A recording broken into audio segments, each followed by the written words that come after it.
నా పేరు శృతి బొడ్డుపల్లి అండి. నేను విశ్వ మాంగళ్య సభ ఆల్ ఇండియా వైస్ సెక్రటరీగా పనిచేస్తున్నాను గత 4 సంవత్సరాల నుంచి. జూలై 26 రోజున మా పరం పూజ్య మోహన్ భాగవత్జీ గారు వస్తున్నారు. విశ్వ మాంగళ్య సభ త్రూ ఇన్వైట్ చేశాం మేము.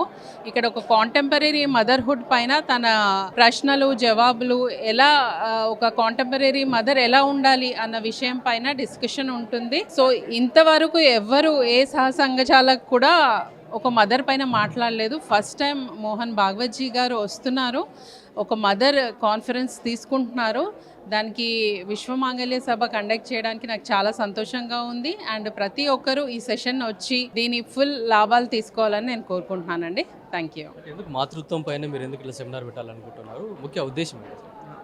ఎందుకంటే ఇవాళ రేపు ఒక మదర్ ఇక్కడ జాబ్ చేయాలి, అట్లాగే ఫ్యామిలీని చూడాలి, పిల్లల్ని చూడాలి. సో తను చాలా సమస్యలను ఎదుర్కొంటుంది. అట్లానే ఇప్పుడు జెన్సీ కిడ్స్కి ఎట్లా మనము సైంటిఫిక్ లాజికల్ రీజన్స్ ఇవ్వకపోతే వాళ్ళు మన కల్చర్ని ఫాలో అవ్వట్లేదు. సో ఒక ఫస్ట్ మా విశ్వమాంగళ్య సభ ఏం చేస్తుందంటే ఒక మదర్ని ఎట్లా సైంటిఫిక్గా లాజిక్గా కల్చరల్గా స్ట్రాంగ్ చేయడానికి పనిచేస్తుంది. దాని త్రూ వచ్చే జనరేషన్స్కి కూడా వాళ్ళు కల్చర్ని మన ట్రెడిషన్ని ఫార్వర్డ్ చేయాలి నెక్స్ట్ జనరేషన్కి అన్నదే మా మెయిన్ ఉద్దేశము. దీనికి ముఖ్యంగా ఒక మహిళనే మెయిన్ ఒక బ్యాక్ బోన్ కాబట్టి సో మహిళలని స్ట్రాంగ్గా చేయాలని విశ్వమాంగళ్య సభ గత 16 సంవత్సరాలుగా పనిచేస్తుంది. హైదరాబాద్లో భాగ్యనగర్లో వచ్చి ఇది 4 సంవత్సరాల నుంచి పనిచేస్తుంది. మహిళల మీద హిందూ మహిళల పైన కూడా దాడులు జరుగుతూ ఉన్నాయి, లవ్ జిహాద్ కూడా ఎక్కువ జరుగుతుంది. ఈ అంశం పైన కూడా ఏమన్నా చర్చకు వచ్చే అవకాశం ఉందా? ఈ చర్చ పైన అయితే ఈ చర్చ అయితే ఏం రాదు. కానీ ఈ లవ్ జిహాద్ అన్నది ఇప్పుడు చాలా మీరు కూడా వినే ఉంటారు, చాలా చోట్ల ఇది చాలా ఘోరంగా హిందూ మహిళల పైన అవుతుంది. సో దీనికి కారణం ఏంటంటే మన సంస్కృతి మన కల్చర్ వాళ్ళకి తెలియకపోవడమే ఒకటి.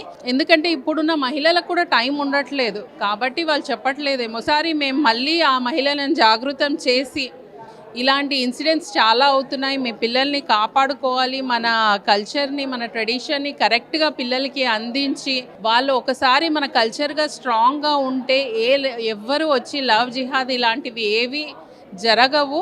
మనం మన పిల్లల్ని రక్షించుకునే సమయం వచ్చింది. సో అందరూ మాతలు మేల్కొని తన పిల్లల్ని కాపాడుకొని సరైన అవగాహనతో ముందుకు వెళ్ళాలని కోరుకుంటున్నాము.